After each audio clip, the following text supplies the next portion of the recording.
My name is Reuben D'Silva. It's spelled Reuben. Last name D'Silva, capital D apostrophe capital Silva.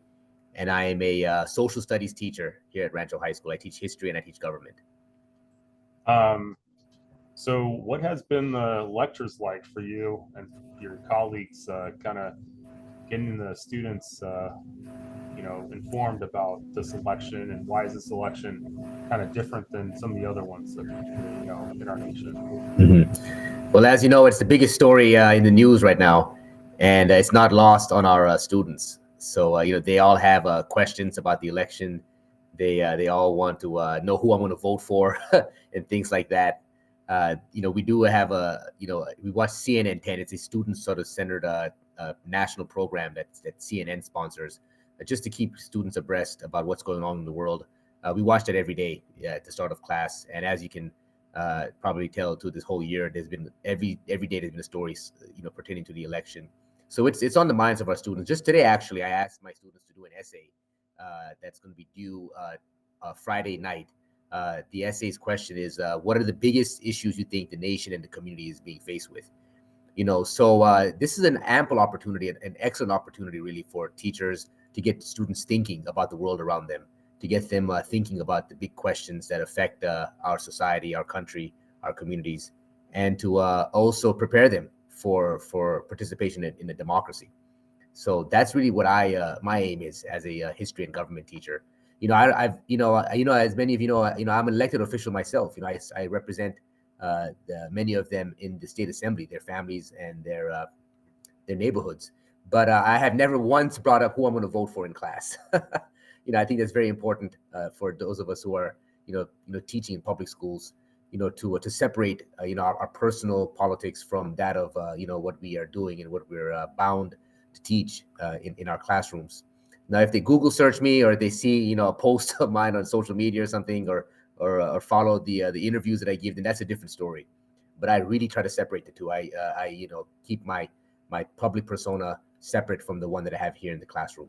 And that's one thing that I am a big stickler on, is I don't bring my personal politics into the teaching of my government and history classes. How do you keep your students, I guess, kind of with a neutral playing field, especially in class, and to avoid conflicts and whatnot?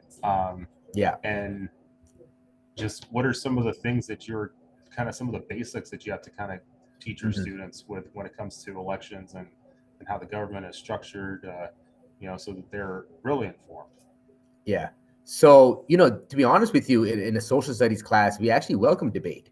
And there's going to be some real, like, tough sort of debates that we have here in class, when it comes to the big issues. I mean, we're talking about some issues that people feel very strongly about abortion, about the role of, the LGBTQ community in our societies, the whether or not IDs are necessary at voting.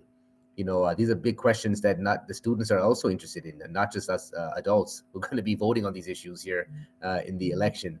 So we have a lot of back and forth, and I find that there's a lot of diversity in thought amongst these young people, and they're thinking critically about these questions, and which is a good thing, from the perspective of a government teacher, that they do have opinions, they do have viewpoints, and they do have perspectives on these questions.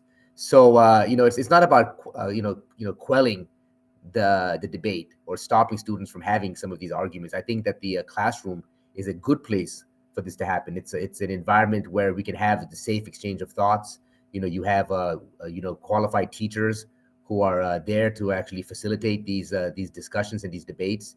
And I think it's better for us to have these to learn how to civically participate in civil discourse, even though it could be very controversial subject matter in our classrooms, than to have it for the first time out in the public, where they could end up being more divisive and more destructive, really, to be honest with you.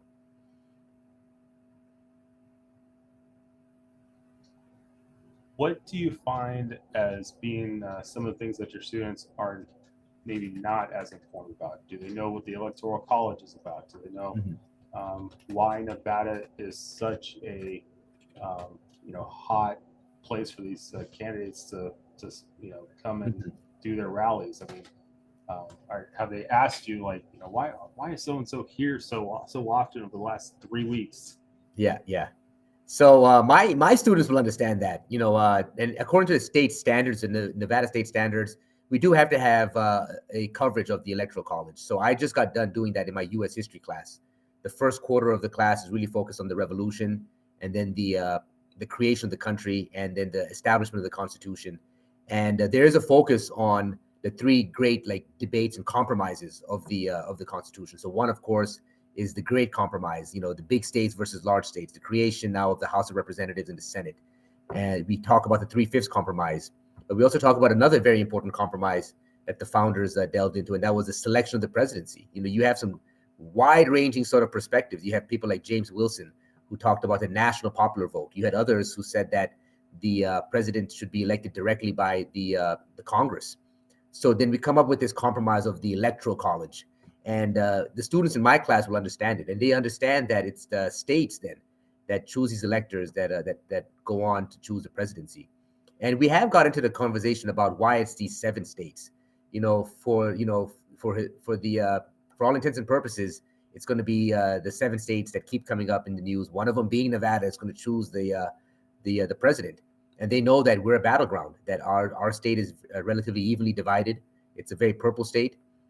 We see that even in the makeup of our own legislature and governor. We have a Democratic legislature and a Republican governor. How does that happen? It means that we're a purple state, and the students have an understanding that they come from one of those states. And my students definitely know that there's also a special sort of and a unique and an important quality that comes from being a part of a purple state. That your voice matters a lot more than other states do. The president is going to come here often, whoever is running for president. And that we also have an important stake in the Senate makeup, with the very important Senate race this time around, and every single time, to be honest with you, when we have an election for a U.S. senator. So it's clearly understood in my class, and I know that my colleagues who are teaching social studies here at Rancho High School and in the Clark County School District are also emphasizing this. And this is an excellent time to actually teach the makeup of the Electoral College and the real special nature of Nevada and the fact that Nevada matters in national politics.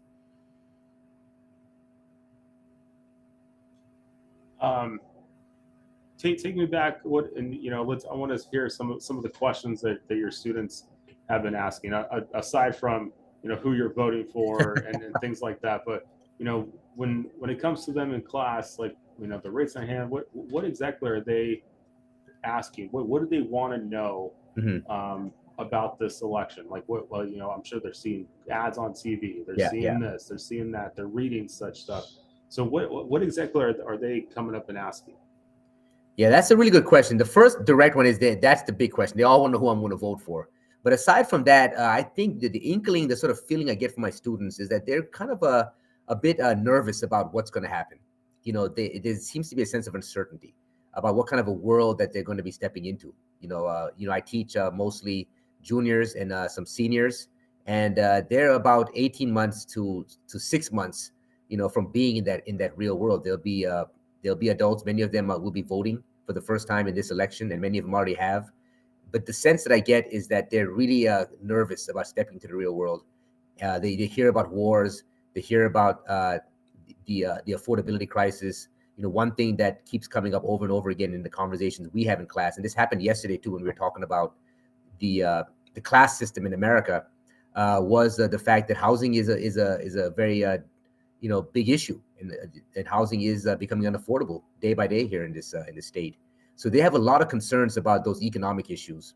I would say they like debating the social issues, but the ones I think that they pay most attention to and the ones that matter most to them are the economic issues. And then finally, I'll wrap up with this. Mm-hmm. In terms of the CSSD structure of the school, the trustees and stuff, have your students asked about how that kind of hierarchy of politics is factored into this election? Actually, surprisingly, they some have, and that I think really stems from the fact that one of our former teachers here, Mr. Isaac Barone, is now a member of the school board, and I know that he talked about this extensively in his classes last year, and I have several of his students in my class this year, so they know that and I know that he was always a big stickler on the fact that it's not the superintendent who runs the school district, it's the school board, and many of those individuals are elected by the residents of the state. So there's a direct sort of understanding with many of my students here at Rancho who know that the decisions are made on the school board, and that it's important for them to have perspective and to have some kind of opinions as to who is going to go on to serve in the school boards. Because again, as I said, most of my students within the next 6 months to 18 months will not only be voting, but will be independent and grown-up adults here in our community. So we're very big on pushing that sort of self-awareness on them. And I'm very happy to say that many of my students do have questions about the makeup of the school board. Now, the intricate policies, probably not as much, but they do understand that the school board election is also one that they should be paying attention to, and is a very important one. All right. Finally, do you feel that across the district that students in Nevada, Clark County, have a decent overall understanding of what this election is about? That's a really good question. And this is like the $1 million question, I think, for many of us as teachers of social studies, but also those of us who are in politics. And that unquestionably they have opinions, they have attitudes, they have their thoughts on the presidential election, especially. But the question is going to be, are they going to come out to vote? And that's a more difficult sort of question to ask and to assess, because I have some students who are very, very excited about getting out there and voting for the first time, but I also have a significant amount who don't want to vote because they either feel that the election isn't going to matter to them, or that that their vote doesn't really count in the end. And I think this may come from a lot of the podcasts and a lot of the sort of media that they're exposed to, which is very different from that of even what I'm exposed to as a millennial. I'm not too far removed from Gen Z, but we do have different sources of where we get our information from. But I think over the next couple of days, we're going to find out whether or not the youth vote came out in the sort of numbers that I would like to see. But they definitely have opinions, and they definitely have thoughts on the election. And I believe most of the students know if they were going to vote right now, if somebody walked in the classroom with a voting machine, who are you going to vote for? They would have a sense of who they would cast a vote for. But the big question is, are they going to come out? And I'm doing all that I can, to encourage civic participation. I don't tell them who to vote for. I just tell them that it's important to vote, and that it's really something that we need younger people to be having larger turnouts in, is actually going to that ballot box and casting your ballot.